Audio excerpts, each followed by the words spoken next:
Unapologetic. It means not apologizing for your greatness. Here, we unpack the inner workings of our greatest creatives. From authors, musicians, filmmakers, painters. We even talk a little sports. And sometimes there's poetry in motion on that ball court and that football field. We speak about the lifestyle, the culture, and the overall way of life that is known as hip-hop. We even touch on some current events and situations that affect the culture as well. All in all, this is Unapologetic, and I'm your host, Elijah Foreman. Let's get it started.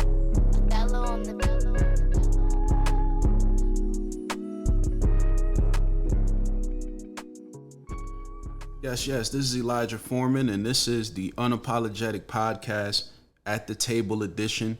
You guys know what I do when I go to the table with somebody. This is where I put my hair down. I let my hair down. I speak to my peers. I have a little fun. And there are some very talented people coming to talk to me. So I'm just grateful for everybody who's taken out the time.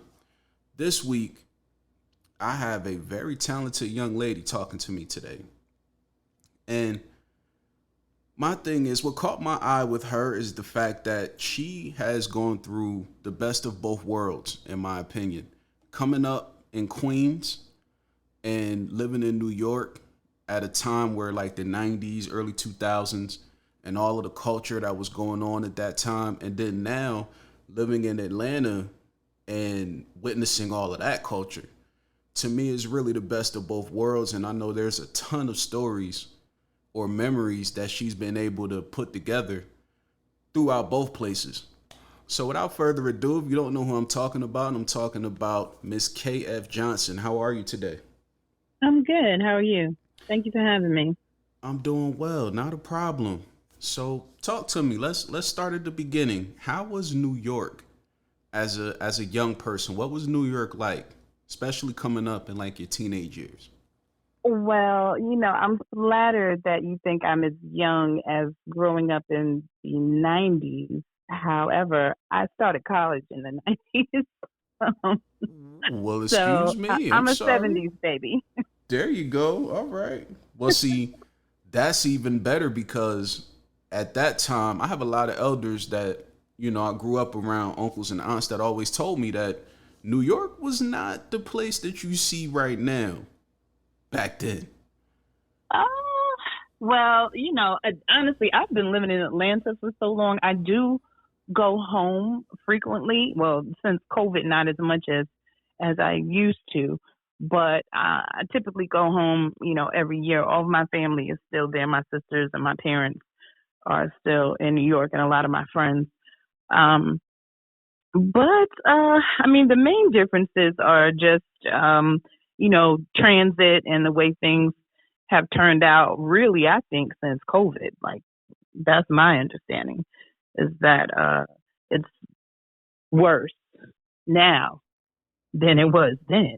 Because I used to take transit everywhere. And that also might have been part of because I grew up in St. Albans, which is basically the same area as Hollis, Queens. Where Run DMC and LL and all those grew up. Right. So it really wasn't a big deal. Those are not. It's not the projects because we did live in houses, but we were accustomed to some level of crime and other things like that. So, I was used to getting around without a problem. When I came to Atlanta was the culture shock for me. At the time I got down here, they only had trains that went north, south, east, and west. Whereas in New York, I'm used to, umpteen numbers of trains and buses. Right. They were saying MARTA down here all the time. And I would be like, MARTA what? Like MARTA train, MARTA bus? Like they would not clarify Right. what they were thinking. So it was a little bit of a culture shock to move down here. It just wasn't as developed as I was accustomed to. So it took a lot of adjusting for me to get used to trains stopping running at certain times and things like that, where I was used to being able to get anywhere I wanted to go at any time. Right. I mean, that's interesting because I'm in central Jersey. I'm from Trenton. Mhm. So we're much Okay. closer to Philly. Okay. And my lady, she's from North Jersey. So she's closer to New York. She's right by the Mhm. bridge. And she'll always tell me, different things that used to happen when we were younger. But yeah, New York has definitely gotten crazy over the last couple of years. I believe it started with the whole riot situation when George Floyd got killed. New York Mhm. got hit hard. New York got hit hard. I believe between them and Philly, New York was probably one of the worst spots to be at during those times. Mhm. And then COVID hit. So it was just like a domino effect. I believe COVID hit at the same time actually. And, they've been recovering ever since. You know, Yeah, and then there's a it's a larger homeless population now since then. And, during COVID, for a long time, nobody was taking the trains or going anywhere. hmm And so they had taken over a lot of transit, per my sisters, is just, it's a whole different world when you're traveling now. yeah. Then you have the whole Brooklyn situation that just went down too. So that I know that's tough as well. Yeah, that is, I mean, like things aren't bad enough. Now you got to worry about random, shooters just getting on a train and shooting you for no reason. Like it's really crazy. It's terrible. It's terrible. What year did you move to Atlanta? I moved in '90. I moved to attend Spelman. I got into Spelman College and I came down to go to college. And once I graduated, by then I'd already created a life, so I decided to stay. And I just started. I would go home frequently. Like I said, the majority of my family is still in New York, so I just learned to go back and forth. I built a family here and Nice. travel back and forth. So you moved in the whole Spike Lee School Days era, Morehouse and Spelman, and then you got some Freaknik It in was there too. actually, yeah, right after actually our freshman year, we were watching School Days on VHS. So yeah, I think School Days had come out maybe 2 years before that, a year or two before that.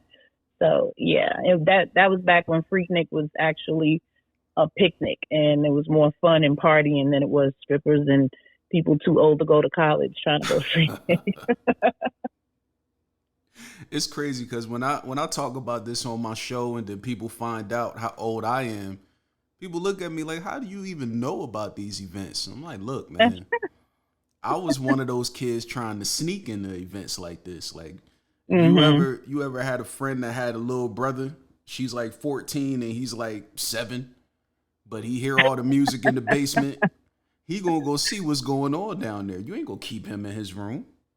Well, you know what? My sisters are 7 and 10 years older than me, so I was the little kid probably that was See? doing those things because my sisters were older, and so I was used to listening to, like, my sisters would be listening to Teddy Pendergrass or Mm-hmm. Richard Pryor records and all kinds of stuff. So I got a lot of exposure to things that were a little above my age range at that time. Exactly. And that's how I was. And it's crazy because I was that way in probably one of the wildest decades when you talk about the 90s. So I saw a lot of movies I wasn't supposed to see yet. Mhm. Heard a lot of music I wasn't supposed to hear yet. But hey, no complaints about my childhood though. That was a great time. So at what time did you start, having that urge to write? Was it in college or was it a little bit before that? Well, I was on punishment a lot, right? So, um, when you can't watch TV or go outside, I always used to read. I read a lot. I drew. I did a lot of things. So, with reading a lot came writing. And so I would write little stories about the squirrel family or whatever little things was coming to my mind when I was a kid, and just wrote for leisure. When I was in college, one of my college professors was impressed. I was in a screenwriting class, and he was impressed with some of the things that I was coming up with. And so, I learned how to hone some of my skills. And I used to talk about becoming an author, but I never actually thought I would be one. I just did it as a hobby. I never even really pursued it.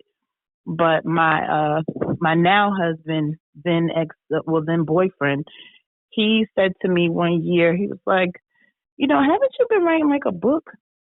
And I was like, yeah. And he's like, because he read something in the earlier years, and he was like, when you gonna publish that? And I was like, I don't really feel like going through the process. And he was like, well, you should put it out. So at the time, this was 2012. And at the time, I was like, well, I'll just post it on Facebook for my friends and family. So I was trying to find a way to put a PDF on Facebook, and I couldn't figure out how to upload one. So I Googled how to like make like an online book. And at the time, I did not know, because ebooks were still new. I didn't know that those existed. I didn't know Amazon was the book giant that it is. I didn't know any of those things. So I Googled it. I found Kindle publishing where you could do it, upload your stuff. I read all the guidelines. And then I created a book cover myself out of PowerPoint. I like put some ketchup on my hand and put my handprint on my garage door and took a picture, and then took like a menacing picture of myself and put it up and labeled it Behind Closed Doors. Uploaded it. At the time, I didn't realize how many books were labeled Behind Closed Doors. Um, Right. but at the time, I'm thinking I'm just my friends are going to see that. I had no idea that other people, when I published it online, because it was like 99 cents, and I got on my Facebook page and I was like, hey, y'all, I published this book. It was all like, not really well edited or anything, because I'm thinking it's just my friends. I'm like, y'all should check it out. I had no idea that it would go into new releases and all of the other things that real books go through. And apparently, all my family and friends, Morehouse and Spelman friends, jumped on, and they must have helped push it, because before I knew it, it was number one in this genre. And people were talking to me like, so what happened next? Because it was a cliffhanger, not on purpose. It was more like because I just stopped writing. Like I just was like, I'm done. I just let them Right. see it. And strangers, people I didn't know were contacting me like, hey, this was really good. And so at that point, I was a little embarrassed. I was excited, but embarrassed, because I was like, well, I didn't even really like go through it to make sure it was edited properly or anything, because I did not know strangers were going to be seeing what I published. But at the same time, I was excited because I was like, wow, I must have some kind of talent, because people want to know what's going to happen next and they're all involved in it. So I pulled it back down, got it edited, and from there, I just started, I have a master's in business. And from there, I just like researched, what do you do if you're a self-published author? Because I was like, I came at it backwards, basically, because I didn't actually expect to be an author. But with people asking me for a sequel and, book clubs saying they wanted me to come and things like that, I was like, maybe I really could be an author. So I looked up all of the things that would be required, and I found some mentors and some people who could help me design covers, and made a lot of friends in the industry. And now here I am. It'll be 10 years in August. I've published 7 books since, and I have another one that'll be coming out this year. I've been nominated for an author award. One of my books, when What I Do for Love, was a Reader's Choice Award nomination. So, I think I've done fairly well for someone who is self-published, to still get recognition amongst people who are going with publishing houses, which I have been asked to go with some, but I just have chosen not to. And I would need some more lucrative offers rather than what I'm finding that I've been able to do a lot on my own. So I've just stuck with that thus far.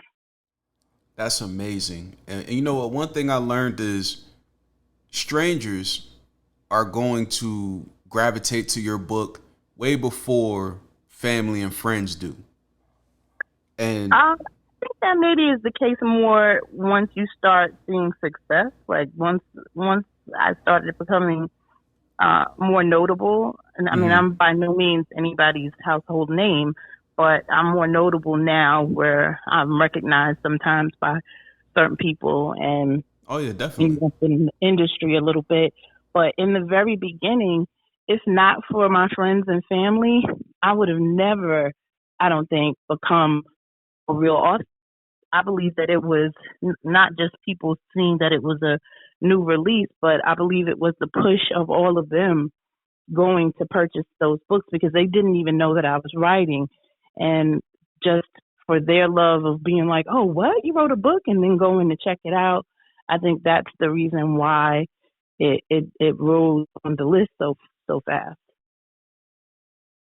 I mean, that happens too.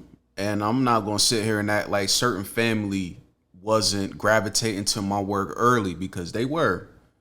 But I just remember living on a block in Trenton and having a printed manuscript fresh off of Microsoft Word, wasn't even fully edited.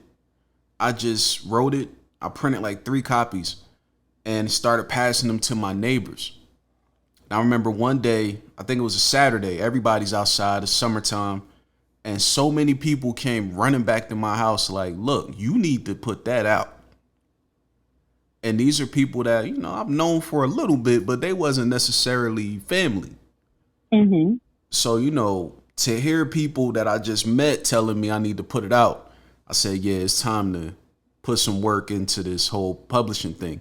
And I was just like you. I knew nothing about Amazon. And I tried to get into the business around the same time you got into the business. It took me another year. I didn't start publishing until 2013. And I published under a publisher for my first 3 years. And I Okay. decided to go indie in 2016. So, Hmm. Hmm. yeah, it's Yeah, I definitely mean, a grind. everybody has their own route. You know, for some people, publishing house is the best thing. And that's not to say that I won't maybe decide to do that at some point in the future. But for now, I have a main income. I'm an accountant, so I've been, we've been doing well otherwise, and the money that I make as an author is pretty good, but it does not sustain the level of lifestyle that I have become accustomed to. So until Right. I become some type of household name, I'm not going to go off of that. But hopefully in the future, that will be happening soon. Zane and her daughter Elizabeth Roberts, they helped me create a screenplay for What I Do for Love, which is the book I told you was nominated as a Reader's Choice Award. Nice. So that's what we're looking at now is potentially, making that into a movie in the future. That's amazing. We just recently talked to Zane. I just had an interview with her a couple weeks ago. Oh, okay. Yeah, I had to, calm myself down from fanning out when I first got to speak with her. Oh And, yeah. Yeah. and she was very, very helpful. And, depending on some future things that we may have to work out, she may or may not be the director on the film when we decide to make it. So, but I really appreciated her mentorship for that. I mean, just having somebody like that to, give you any type of knowledge or teach you something is great within itself. Even if It she's not is. the director, It that's is. that's I dope. appreciated the knowledge that she gave me from writing and for, my expectations for what I wanted and to tell me, give me advice on what I should do as far as determining how I want to market it or what route I want to go with it. Like she dropped a lot of diamonds for me. Absolutely. That's another one I had no business reading as young as I was. Listen, I was such a, I don't know, I don't want to say curious, but that's probably the word I should use. I was just one of those kids that just, I would go outside and play with everybody, play ball, whatever. But when I got in the house, I just got into stuff. I was one of those Mm. kids just getting into stuff. And Well, see, for me, having older siblings, and I was of course trying to copy a lot of what they did. And Mm-hmm. so my older sisters, they would read a lot and they would write, even though they did a whole lot of other things, but they would draw and they would do stuff. I got into Spelman on an art scholarship. Nice. I mean, it was a lot of things that I did because they did. My middle sister and I have the same birthday, even though we're 7 years apart. So we're very much alike and we're very close. So she used to be reading, true crime stories or, all types of other Stephen King, stuff like that. And in following her, that's the type of genres I read. So I'm an eclectic reader. Like I can read almost anything. It just means I don't read everything, but I read a lot. Yeah. And I read a lot of different genres. And I think that that is what affected the fact that what I write about is not always typical. I mean, I have romantic suspense and thrillers because it just depends on the topic which genre it's going to reach. Because my head is always filled with a lot of different things that pull from a lot of different genres. But the one thing that's definitely in every book is that somebody's going to die. That's in every book.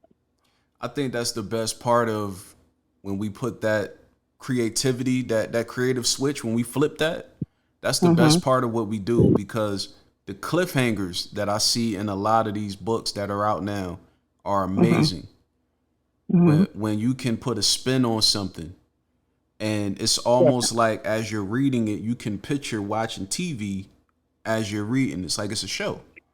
And that's the one thing that I try. I write in the first person, so that's definitely something that I try to convey in all of my books. I try to imagine, like I want to write vividly, and I Hmm. want people to feel like basically, if you were blind, someone can describe. You feel like you're in it, which is one of the reasons why I got all of my books. Well, not all.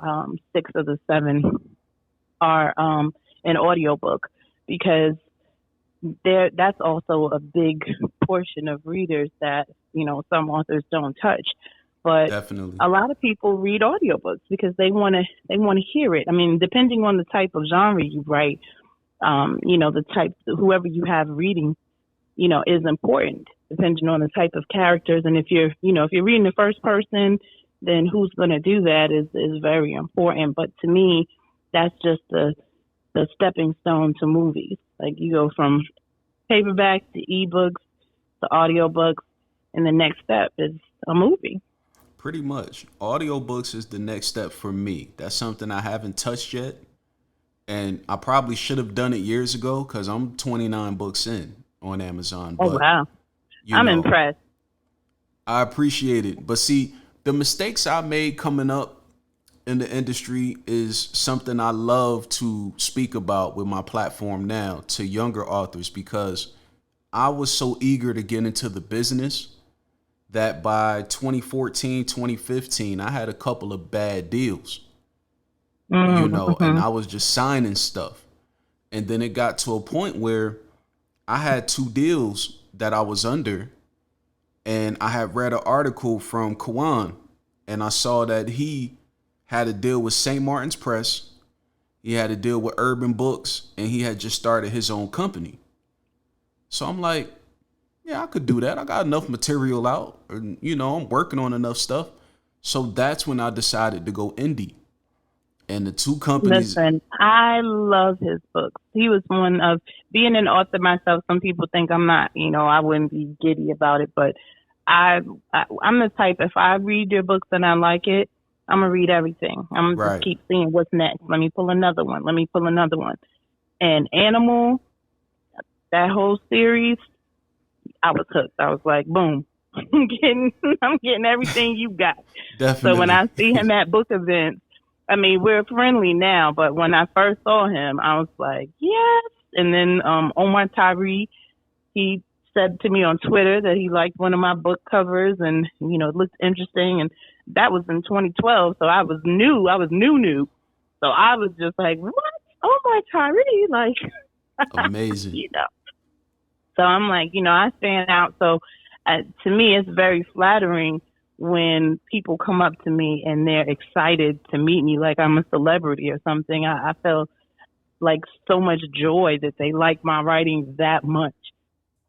Well, listen, I feel like we should really attest that to the readers. They make us feel like we're celebrities.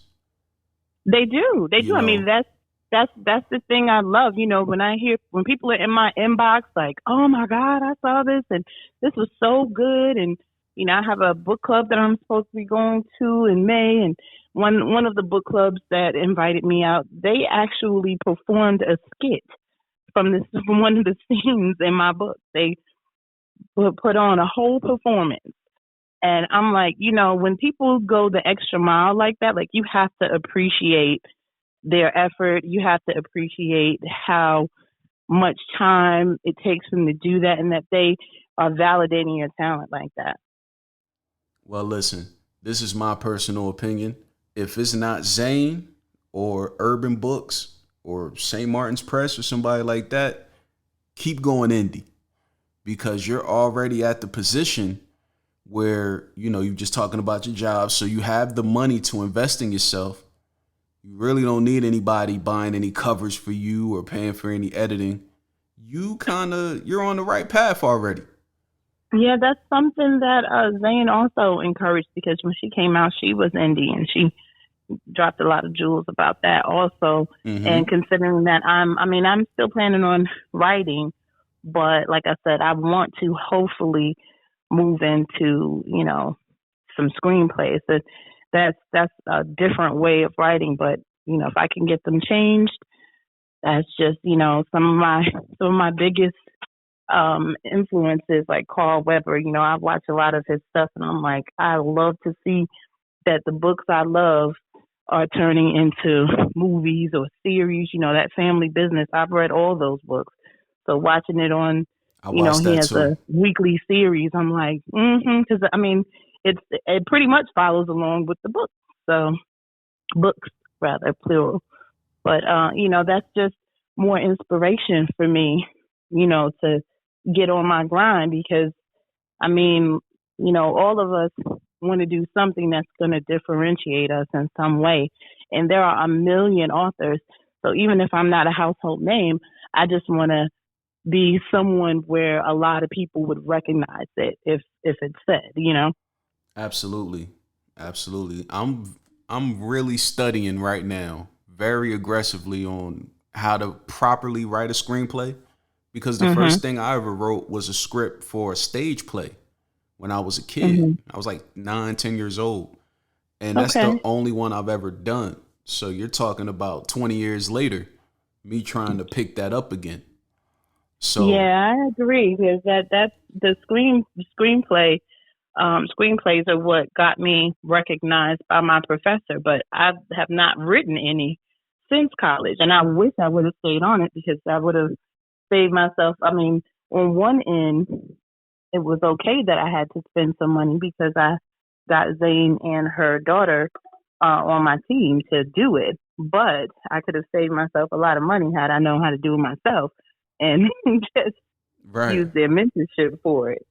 I mean, you got one of the best teachers. You talking about somebody who just had a film in theaters a few years ago.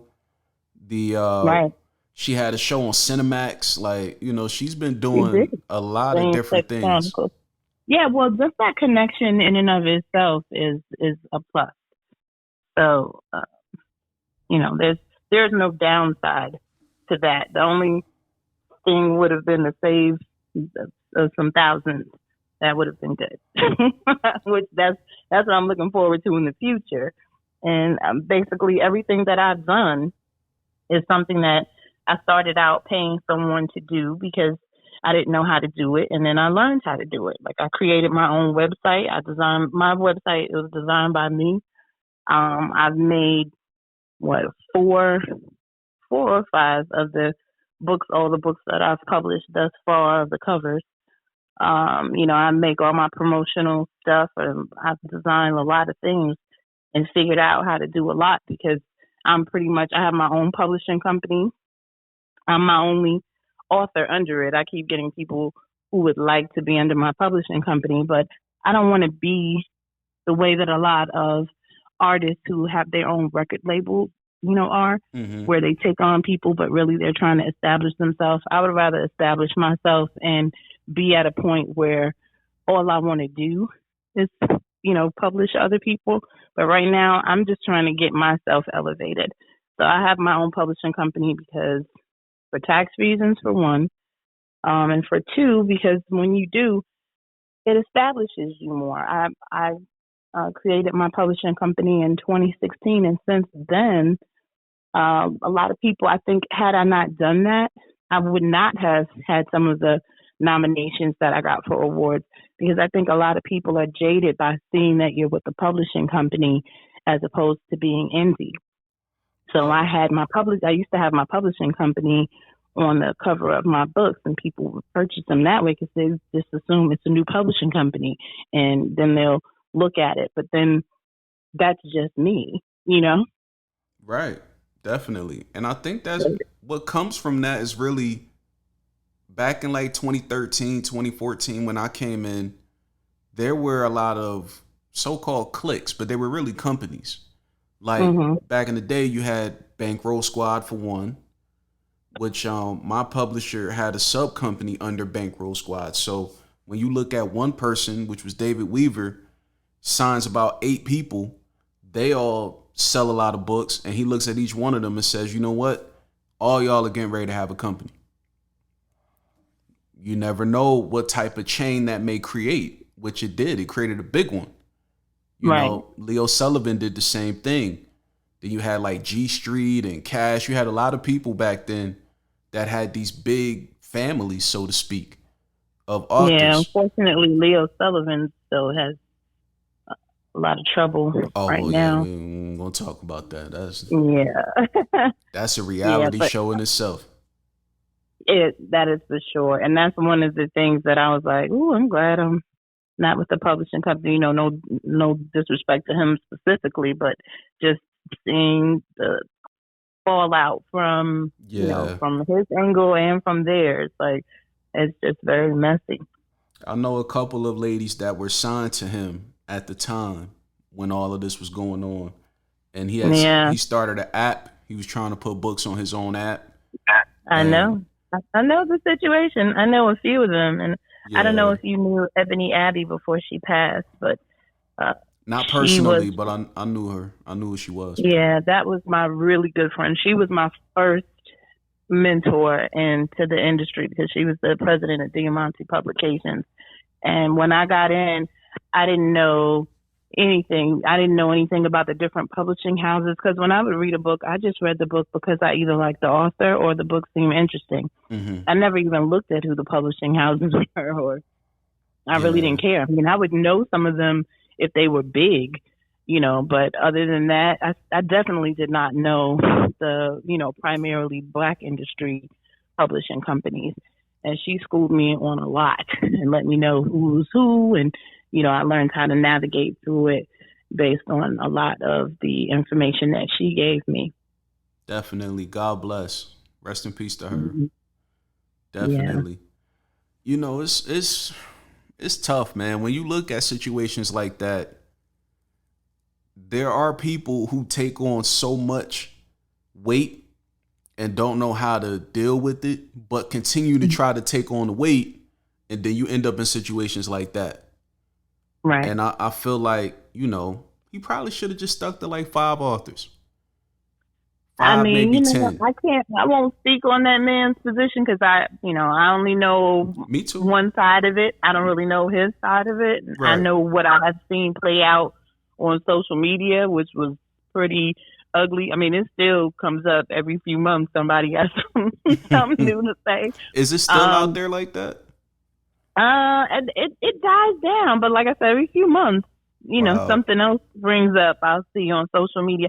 But like I said, that's one of the reasons why, for my own publishing company, I'm like, nope. When people keep saying, well, you can just do this, and maybe we can, get a deal, and I'm like, no, because I know what my focus is. And I don't want to lead anyone on. I know how to get books published. I know how to do all those other things, marketing and such, but I know that I'm primarily focused on what I'm doing and I have a goal in sight. I help people where I can. Hmm. I give them information if they need some or, if anyone is asking for advice or any kind of guidance on anything that I know. Hmm. I am more than happy to help them with that. But as far as actually being a part of it, no, ma'am. That's I not feel you. the primary reason why I did not sign with any companies because I was putting out a book like every year. In the beginning, it was like every couple of years because I got Hmm. married like shortly after I put out my first book. But I was doing about every couple of years. But I would set my deadlines and publish everything when I said. But last year was the first year that I did not publish a book when I said I would. And that book is still I have to publish it before July. But I had some health problems and some other setbacks, and I just was not able to do what I thought I would be able to do at that time. And I just know that I'm like, if I had been with another publisher other than myself, I could have either been dropped or, people make choices and say, well, maybe your book's not selling what they think it should sell, and they decide to pull it off the shelves. And I just did not want to give anyone that kind of control over my work. Listen, you sound just like me right now because I went through the same thing. The book I just put out last week, I've been writing that book since COVID started pretty much. So, Funny enough, I put out two books in COVID. I've never put out two books in a year before. mhm. But 2020, I put out two books. I did too. I did too. This was the third project that I was working on in 2020, and it was Mhm. slated to come out like mid 2021 or early 2021. I Mhm. I ended up getting sick with COVID myself in the Oh. summer. So that put me Mm. down, put me Yeah. down for a couple of months. And also I started podcasting around that time too. So to Yeah. really get a handle on this podcast game, I kind of put my writing on the back burner for a while. Well, see, and that's the type of thing that happens. Like for me, life happens, and typically, I've always been able to shuffle time, but still get a book out at least within the year. But with me becoming sick, and then I have children, and my oldest, he was becoming a freshman at Spelman. I mean, at Morehouse. Congrats to him. Okay. So yeah, so we had to get all that stuff together. He was graduating, and then preparation for college, deciding which college, then getting everything together for that. And now this year, my daughter is getting ready to go to college. So it's a lot of things that are going on, and I have to prioritize those things. And whereas these books are very important, and I have done some book events this year, um, but I feel like books never get old. So even if I haven't put out a new book, every reader hasn't read all of my books. So they're new to Listen, you. I just found that out myself because, like I said, I've been quiet the last year. And then with me putting out a new book, I put out a whole series for free recently. Hmm. The Maker Cream series. That's a book I put out a couple years ago. Okay. And the reaction I'm getting to that series is like this is a brand new series. And it's crazy. I'm like, I mean, man, that's great. That's great. And the thing, like I said, books don't get old. They right. may be dated because of whatever year that it's written in, but hey, put a date on it and let them know this is from this year to that year, so they know why people are talking about pages. you know. Exactly. Exactly. But other than that, I mean, the whole purpose for me is the joy of knowing people are enjoying what I'm writing. Because I have a lot of industry friends who, and a couple of them were like, well, if you're, experiencing some writer's block or having problems, I ghostwrite. I was like, if it's not written by me, you're not going to see it. I'm not, I don't need a ghostwriter. I can write. Yeah, I I just never need to get really in the right mindset. But the joy of publishing it will never be to put out something that I know someone else wrote for me. That's absolutely. not that's the whole point, is to enjoy the fact that people enjoyed something that came, because for me, I'm a fiction writer, so that came from my imagination. I enjoy the plot twist. I enjoy people's reactions Hmm. to the crazy things I might have put in there and stuff like that. Nothing makes me happier than when I look in my inbox and somebody's like, "Girl, you said this and that, whatever." Total strangers in my inbox hype about something that they read. That's I crazy, don't right? want that kind of joy from someone else's writing. Like that's not the same thing. Nah, it's not. And then you never know. You may end up having a disagreement with that person, and now that might be a person on Facebook trying to air you out, talking about that book that Right. just went number one. I wrote that. Exactly. And that's definitely not what I want. And I definitely do not want what I would not even want to come up off of what if that did become my bestseller and my best everything? Well, really that's not me. And so now you Exactly. expected me to put out something similar and what I'm gonna do, go back to the person who ghost wrote it. No. I would rather come up off my own or not at all. If I'm gonna be, a mid range author for the rest of my life, I'm fine with that. I mean, I'm not obscure. Right. I am a little well known, and at least as far as black authors go, I'm well known in the industry that way. My kids are proud. They're telling their friends every time they see someone or whatever. So, that stuff makes me happy to know that my family is proud of me. My parents have showed up at book events to Absolutely. support my cousins, even my husband's ex-wife has bought some books for me. Oh, So, okay. Okay. yeah, so I'm That's a like, look, beautiful thing. I mean, and for her to have done that, and I mean, in multiples, I mean, that to me, that's a testament because she could easily have been like, that one was good. Well, listen, it's like that sometimes. I mean, I've had an ex of mine who's actually the mother of my oldest child. She unknowingly gave me an idea for my first book. I remember Okay. me and her got into a debate. We were watching something on TV, and she was pregnant with our daughter. And out of nowhere, she just said, "You know what? Women can do everything men be out here doing." Now, subconsciously, I'm thinking, okay, she probably talking about doctors. I see a lot of female doctors and athletes, nurses.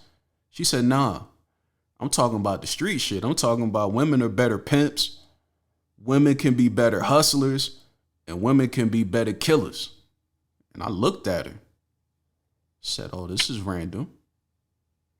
And I kind of told her, I said, "You know what, man, you crazy. Get out of here." But in my mind, I'm like, hmm, a female pimp. A female pimp. Let me write that. And the next thing That's I funny. knew, my first book that's on Amazon now is called Masters of the Game. It's pretty much Hmm. three short stories of three female friends who are doing the things that she said women can do. Listen, inspiration comes from a lot of different places. My first book was basically situations that I found myself in, and then some exaggerated situations because, I've murdered no one. Just for the record, I've never murdered anyone, and I've not been Right. involved in any such activity. But it was a lot of things. I just let my imagination go with the different character development. But the fun thing about it was some people who knew some of my relationship history, including one of the guys that I dated, they were like, "Is this about me? Or is this Mm, you putting this about this, or is that about that guy?" And I got I that was like, too. "Well, some of that stuff is his. I mean, it wasn't the whole story wasn't about them, but there were certain situations that people recognized. And I think the parts that were the most fun for me was people asking me, were these real people? Like, are these real people? Do you know these people? And I'm like, do you think that if I knew people who were murdering people, they would allow me to be putting out books about it? Like, no, Right. it's not real. But I just thought that was good that it seemed realistic enough for them to question whether or not I actually know these people and I'm just changing their names. That's how deep readers get into our stuff, man. That's crazy. I've gotten that Hmm. so many times. And it's like, man, you don't even really know me like that. How did you know that was about me? Like, Yeah, and whoa. I think for me the fun too is just coming up with different plots. Like I try to pride myself on because I read a lot. When I say I read a lot, I mean I read a lot. Like I go through depending on the day. It could be, 5 books in a week because I have my Kindle read to me because I don't have time to look at stuff. I let it read to me while I'm working. So I go through tons of books. Either Nice. it's an Audible book I'm listening to or my Kindle is reading the ebook to me. So when I'm listening to a lot, I try to make sure that my plots or the things that are doing are not predictable. That's not to say that anybody else's is, but because there's so many books out there and I read so many books, the last thing I want is comparison. And the Definitely. worst thing that ever happened to me, um, I'm a big fan of B.M. Harden, and I read a lot of her books. Hmm. And when I was writing What I Do for Love, she came out with a book called Desperate. And I was in the last, yeah, I think I had maybe two chapters to finish when she put Desperate out. And because I'm a fan of hers, like I usually read her books like as soon as I know they come out, I have an alert on Amazon. And when I read Desperate, she had something happen. The person, the way she was writing the book, her main character was a little similar to mine in mindset, and something she had them do was almost identical to what I was writing. And Wow. I was so upset because it was not a typical thing. It wasn't anything that anybody could have just guessed or whatever. It's not something you would see in a lot of places.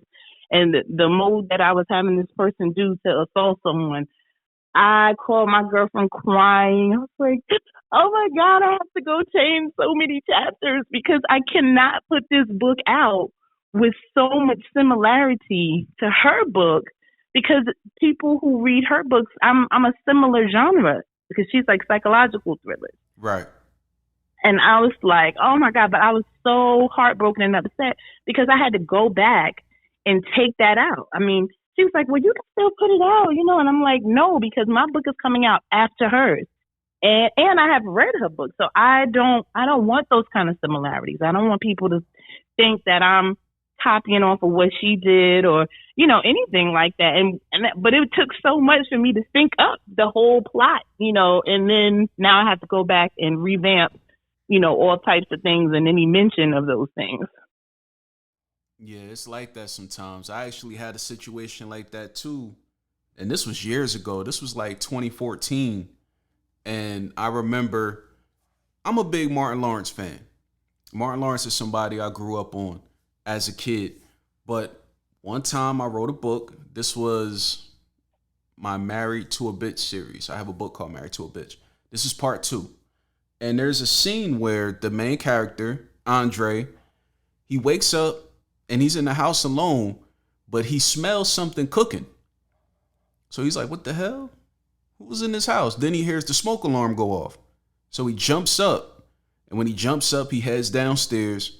And before he goes into the kitchen, there's a closet near the kitchen. He opens the door and he has a gun in there. Then he walks in the kitchen and he sees this female that he was dealing with behind his wife's back, randomly cooking breakfast while his wife is not there. Immediately, within a week of that book coming out, somebody commented and left a review saying that I stole the scene from A Thin Line Between Love and Hate. And I wasn't even thinking about that movie when I wrote that. Mm-mm-mm. I mean, some things are going to be. I mean, I don't remember what the exact saying is, but essentially, there's no new stories, right? So some Right. things you're going to find some type of similarities to. You can look at a whole lot of things, and they're all based on similarities to say Romeo and Juliet or something like that. If you take enough things out and put enough things in, but it's nothing like having someone accuse you of some type of plagiarism or copying or whatever. It's Man, just one listen, of those things to it that like, gets you right in the heart when you're creative, I think. I was hot. I was so I mad. know you were. I know you wanted to say something but it's very hard not to comment on on reviews. I mean, I get a lot of good reviews, thank goodness, but I've definitely gotten some reviews that were questionable and some reviews that made me wonder why this person was even reading my book. Like, I don't think this Exactly. book was for you. You're not part of my target audience. However, I've had some of the most shocking moments from people who are not in my target audience enjoying my books. Okay. And I think my best experience to date would be during COVID. Mm-hmm. I just thought to put out around Christmas. I put out "Stabbed This Christmas." Right, Mm-hmm. it's a novella.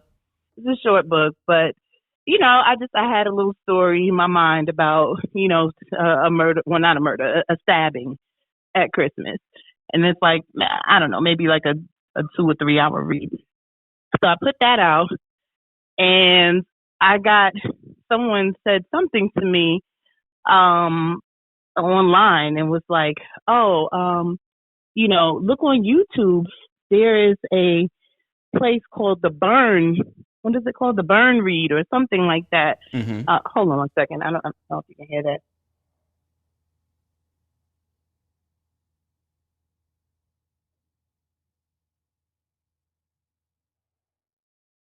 Okay, I'm sorry. You're good. Um, the place called I think it's called the Burn Group or something. I have to go look at what it is online, but Mm-hmm. it's it's two guys that are from the UK, Uh-huh. and they sound Caucasian, and of course they're also British.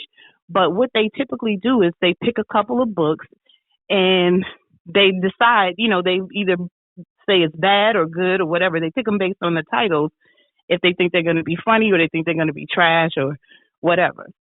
So they picked mine because it sounded like it was funny, like it was some kind of.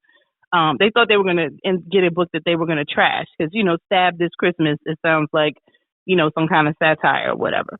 Right. So they got it and they were raving, and I felt so good listening to their review, like how into it the guy was. And there's a little girl in it, and he was like, "KK, I felt bad when this happened." And he was so into it, and that was the best review for me because that was totally unsolicited. It was a target audience that was totally outside of my genre, and they loved it.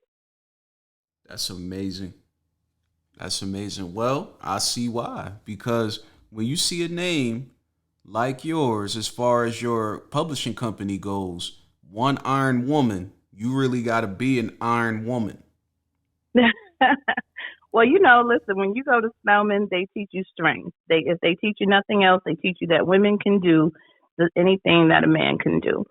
So, you learn to stand on your own too, and you learn to persevere and try to anything that you feel like you can do, you learn to do that. So, Iron Man is my husband's favorite superhero, and I just thought of it one day, and I was like, to navigate through this industry, I'm gonna have to be iron. I'm gonna have to be steel with some of these. You have to get your back up, and See? and being from New York, I take. I don't have a thin skin at all. I'm accustomed to cracking jokes and being cracked on, and same thing. But it's a whole nother animal when you have strangers or even people you may know, nitpicking something that you put your heart into. Like Erica Badu said, I'm sensitive about my shit. There you But go. the thing about that though is I still had to learn to tamp down that sensitivity. I had to think about the fact that everybody is not your audience.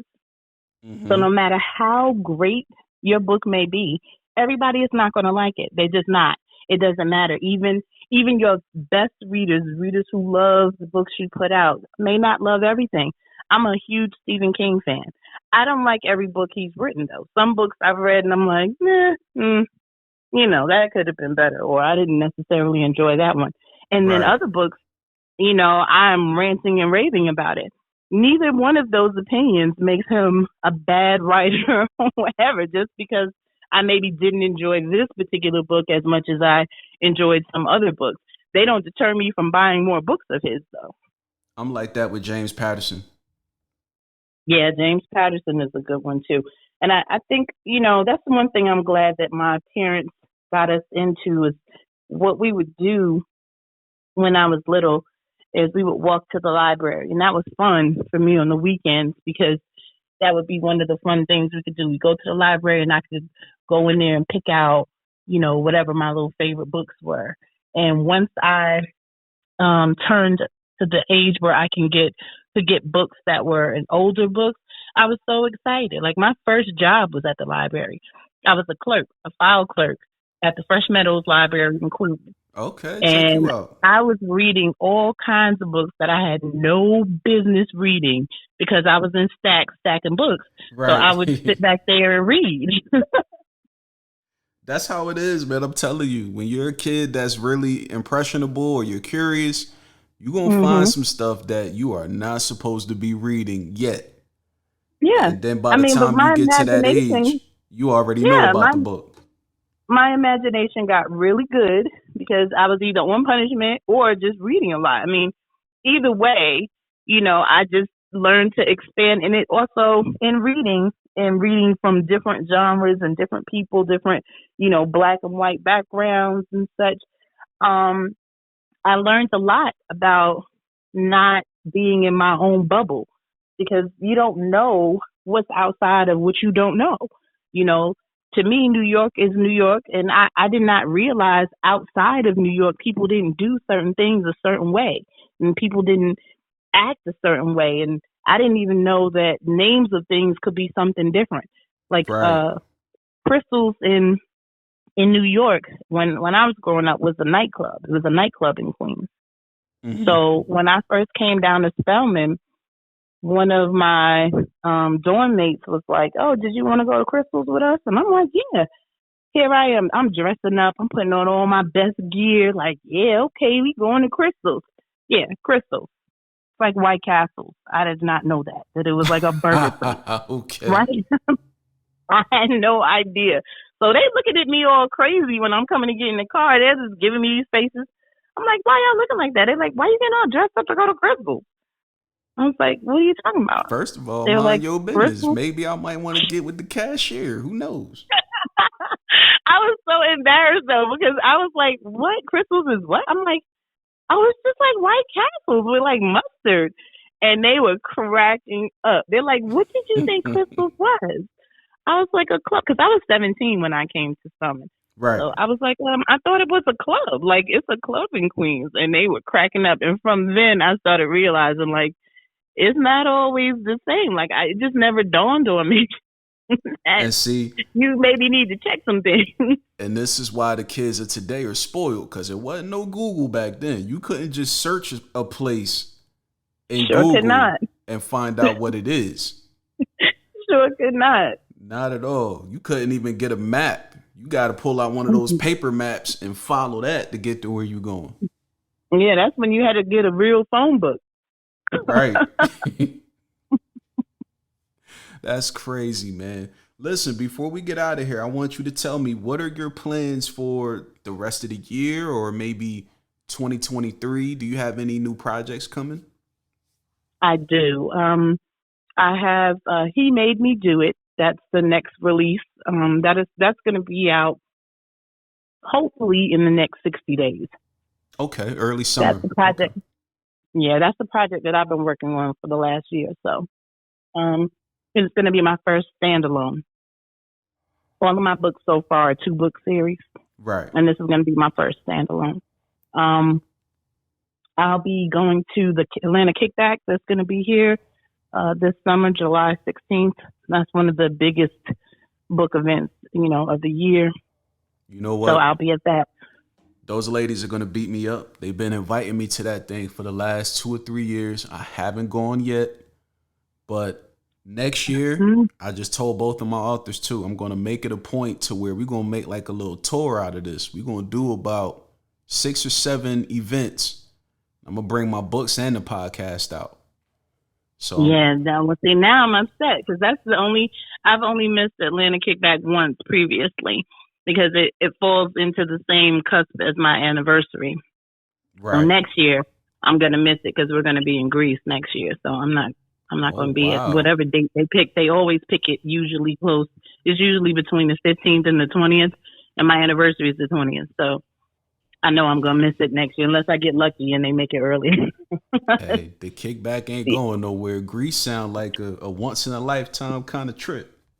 Well, yeah, it's gonna be our 10-year wedding anniversary, so we're gonna make the best of Congratulations. that.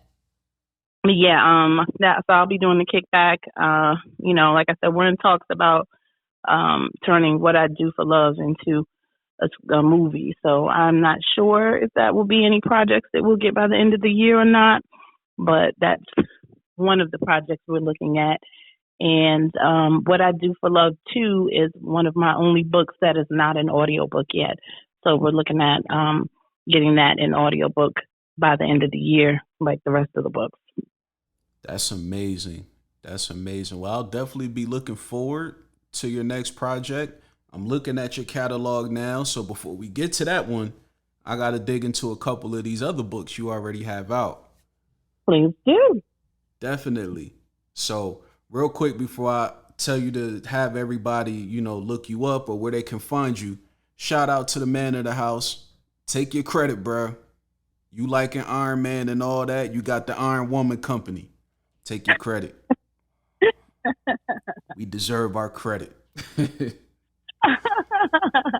But listen, before we get out of here, tell everybody where they can find you. Tell them all your social media, your website, everything like that.